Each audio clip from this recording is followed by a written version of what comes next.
নিখুঁত আকার তৈরি হয়।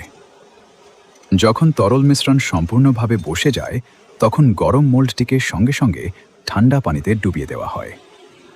ঠান্ডা জলের স্পর্শে প্লাস্টিক দ্রুত শক্ত হয়ে যায় আর ফুটবলের খোলস তৈরি হয়। এরপর মোল্ড খুলে বের করা হয় ছোট আকারের ফুটবলটি। এখনও বলটি পুরোপুরি প্রস্তুত নয়। নির্দিষ্ট মাপে বলের ভেতরে হাওয়া ভরা হয় যাতে বলটি হয় হালকা, নরম এবং বাচ্চাদের খেলার জন্য নিরাপদ। তারপর শুরু হয় পলিশিংয়ের কাজ। বলটির গায়ের খসখসে ভাব দূর করে একদম মসৃণ করে তোলা হয়। সবশেষে ফুটবলের গায়ে করা হয় ব্র্যান্ডিং ও লোগো প্রিন্টিং। এভাবেই এক ফোঁটা তরল মিশ্রণ রূপ নেয় বাচ্চাদের হাসির সঙ্গী, একটা রঙিন প্লাস্টিক ফুটবল। ছোট বল, কিন্তু এর পেছনে আছে একটা যত্ন আর প্রক্রিয়ার।